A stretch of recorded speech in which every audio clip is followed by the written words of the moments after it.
What are the best versus the worst Poppy Playtime monsters? I compiled a list of mine and fan favorites along with a list of the absolutely worst Poppy Playtime antagonists who definitely need more time in the workshop, aka development. Starting with the best of the best, Mommy Longlegs. This is by far the best Poppy Playtime antagonist they have shown us yet, from design to voice dialogue to the way she interacts with the player as a whole. Mommy Longlegs, the main antagonist of Poppy Playtime Chapter 2. If anything, I sort of feel like the devs were flexing with her and rewarding players for their support of the first chapter, because Mommy Longlegs does not come to play. To sum her up, she's pretty much a narcissistic mother who pretends to be your friend when it's convenient to her, but throughout the entire chapter she's pretty much just attempting to manipulate you and keep you with her for forever. She tells you that after you collect all the training pieces from her that you can leave, but she constantly rigs the games and then calls you a cheater when you somehow escape her rigged puzzles. A good example is this game mode called Statues, which is the third minigame you're forced to play while trying to escape. When the lights are out, you go, and when the lights are on, you stop. Simple. Well, there's an evil caterpillar trying to kill you. Now, normally this would be fine, but once you reach the end of the obstacle course, there's actually no escape. Yeah, you're met with a brick wall and death. In order to beat this game mode, you're required to grab a pipe hanging on the ceiling and swing through a hole in the wall, where you are then quite literally verbally degraded by her. Where did you go? The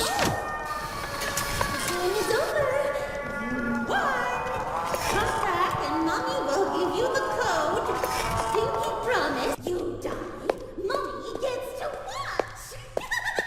Yeah, give them kids trauma young, I suppose. Point is, Playtime disguised Mommy Longlegs as a motherly figure which kids could trust, but looking under the surface, she's much more than that. They also designed her to mimic one of the stretchy toys in which we all grew up with and loved. The developers put their back into her though and generally made her one of the scariest monsters out of all the chapters so far, with her movements to the way she comes out of nowhere to the way she screams. On top of that, her ending chase scene and the way she got completely bodied was actually pretty terrifying and was definitely one of the best we have seen so far. And for that reason, she simply way outperforms most of the others and scores a spot of #1 in my personal opinion for Poppy Playtime's best monster/antagonist. Now, I really struggle with #2, as there were several antagonists I feel were close runner-ups to this position. However, at the end of the day, I went with my gut and gave it to Huggy Wuggy. Yes, arguably the face of the entire game. Huggy Wuggy, the complete star of the first chapter of Poppy Playtime. While the shortest of the chapters, he completely ate his screen time and definitely gave the unsettling feeling throughout the game. From disappearing to moving his arm when you're not looking, to calmly walking after you, to full out chasing you through a vent, to falling comically down a hole. Yeah, no one really does it better than Huggy. Huggy also set the stage for every new chapter, and I'd say responsible for giving the game a push at all. So we all gotta put some respect on his name. Well, he doesn't speak, and you can't actually die in this chapter until the last 5 minutes. He more than makes up for it in character design and creepiness. He is at least double your height, and he's always smiling. Yeah, creepy as crap. On top of that, my dude survived the massive fall as serious as hope, so you earned the spot, buddy. Now, the Doctor honestly sort of reminds me of a wannabe Mommy Longlegs. Not saying I didn't like him. My main problem with him is Mommy Longlegs was still definitely creepier. Like, I honestly don't think Poppy Playtime can make a better chapter than Chapter 2. Now, the back and forth between the Doctor and the character is very nice, and we do hear from him a lot, which is by far definitely way better than the stuff going on with the catnap in Chapter 3. He also proceeds to place traps for us, which I thought was kind of cool. However, the monsters he sends out to kill us, I would argue, definitely took a quality hit. I mean, at one point I'm running from a little toy lamb. Not the scariest thing, just once again annoying. You also can't even see this clown until the end, which was a little disappointing. I will stand behind the fact that the character is more terrifying when you can see who's actually after you, other than just having a voice and an eyeball on a screen at some point. Also, I'm getting pretty sick of the red smoke. Like, please, everyone stop. They found it once in Chapter 3 and never let that junk go. Like, bro, the mask is so annoying to use. I will say his ending was definitely creepy, and it was actually very enjoyable to play given him spot #3 on the list. I will say his death was just a little anticlimactic, however, with you simply blowing up his brain or something. I did deeply enjoy his design though, and he reminds me of an Endo from FNAF. Dowie will always be a friend more than I count him as a foe. Putting him at spot 4, we share many a laugh, many a cry, and many a deep conversation. And at the end of the day, overcome by grief, he couldn't handle it and snapped. He needed help, which we could not provide. I love Dowie, and although I didn't trust him at the start, I slowly began to throughout the game, only for his emotions to become too much to bear. Just know it's okay, man, and we forgive you. On a more serious note, however, I found Dowie's demise to be quite saddening and didn't actually find joy in crushing him whatsoever. He wasn't born a monster, he was made one. I suppose that can be said for about all the toys. I did enjoy his storyline ever and all the lore we got from him,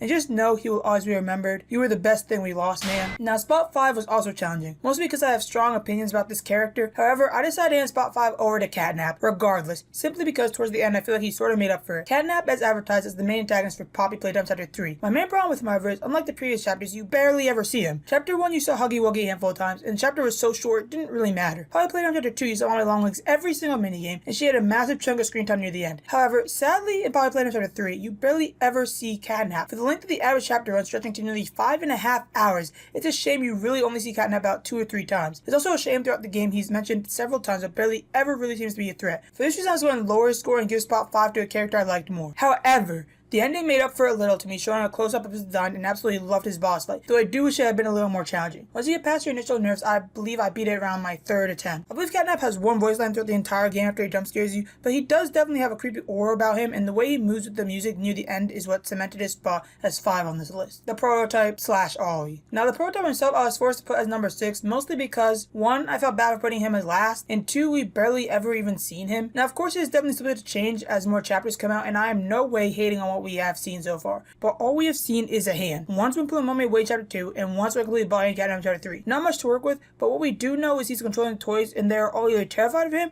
or worshiping him like he's some sort of deity. Of course, when more comes out, he can move further up this list or down this list. So moving on. Update, guys. I wrote the script before I finished the game, and I just want to quickly say I did move him up from spot 7 he was before to a 6.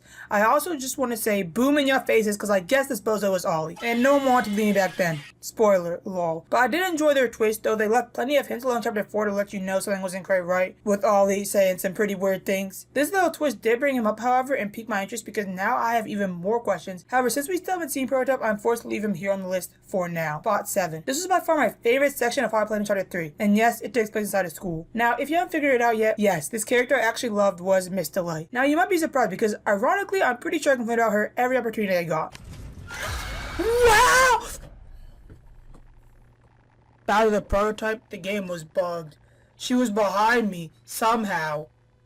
First of all, I didn't think she was going to be there right there, but back here for the 5th freaking time. Yeah, this section took me the longest throughout the entire playthrough. And yes, I died to her over 15 times, and apparently every other creator did it in their 2nd attempt. So, how about y'all shut up and leave me alone? Now, while Mr. Light's behaves aren't groundbreaking technology, and many games have done similar things before, she definitely succeeded in creeping me the freak out. You look at her, she can't move. You look away, she can. Simple. And yet I still thoroughly enjoyed it. She has dialogues in which she interacts with the character. I'm pretty sure the antagonist with the most dialogue lines this chapter. Yeah, maybe she should have been the face of this chapter. And she moves in sort of a lurching fashion, also like Huggy Wuggy, always smiling at you. Her footsteps are loud and she repeatedly breaks down doors. Her ending scene results in her literally charging full force down a hallway at you, and she realizes her time is running out to kill you, and she refuses to stop even if you stare at her. Which raises the question, if she could move the entire time, why didn't she? Was she just playing with the food for this entire section? Somehow, however, this makes her even creepier, and her death is extremely satisfying with her getting crushed under a door. Guess you could say she crushed it. Not funny? Oh. Okay. Now, Dog Days was actually mentioned a handful of times in Poppy Playtime chapter 2, but he had very little screen time. He gives you a speech and then a ton of little toys somehow crawl inside him and wear him like a skinwalker. Yeah, that never made much sense to me. Now, while creepy, he never really actually managed to scare me. Didn't scare me at all. Now, looking back on this build, I'd say the way he became possessed didn't really make any sense, and him being the only antagonist to be chained to a wall was a little disturbing. I did enjoy the chase, but definitely couldn't compare to Mommy's or Huggy's, which is why he's so far down the list. Let's be honest, he was giving disposable character from the start. I didn't have enough time to actually care about this fool, so rest in peace, Dog Days, or I guess rest in pieces. PJ Pillar, also a character from Poppy Playtime chapter 2, and makes himself known in one of the mini games which I already mentioned earlier. Stop when the lights are on, go when they are off. No escape from this game, yada dada doop dee ya. Now, while not downright terrifying, I definitely appreciate how he moves and the sound effects he makes. When he lights up, when the lights turn on and you're forced to stay still, hearing a sticky crawling sound behind you, pause, really makes your nerves race a little, especially if you start messing up the obstacle course and see this dude right behind you. So, while definitely not my favorite, he definitely isn't my least favorite, and I think placing him near the middle is fair enough. Bonzo is one of the last characters in Poppy Playtime chapter 2, and honestly he's only slightly under the caterpillar. He stars in one of Mommy's mini games and threatens to crush your head in symbols if you get anything wrong in the memory game. He's also pretty simple, however, and wouldn't really say his design is anything all that scary.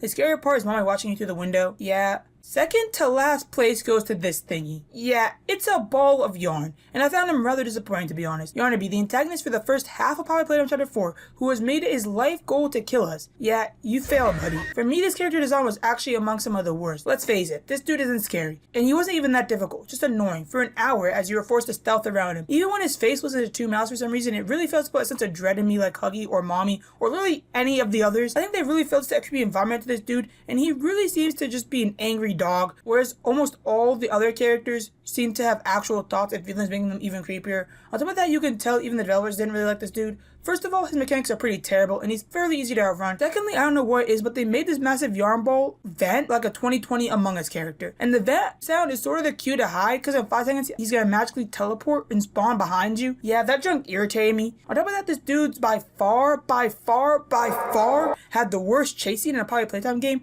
Like, they didn't even try. It was actually actually terrible. I literally died because I thought the chase was going to keep going, and it didn't. The entire chase is to run down the poorly designed hallway 15 seconds with nothing in it, make a left turn and swing over a pit, then turn around and watch him get hung and lit on fire.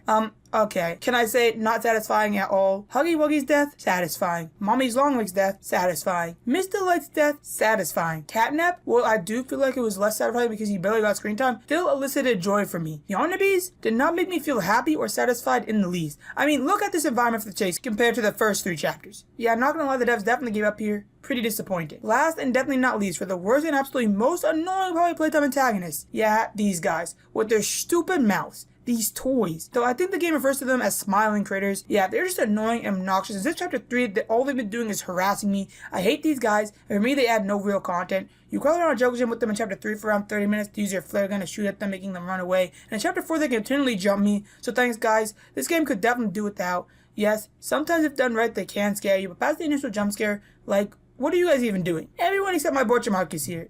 Yeah, he's pretty cool. I hate this, I hate this, I hate this, I hate this, I hate this. They were growing. The box moved in the wrong spot. I think I was supposed to push a box on the button. I get it. I was running.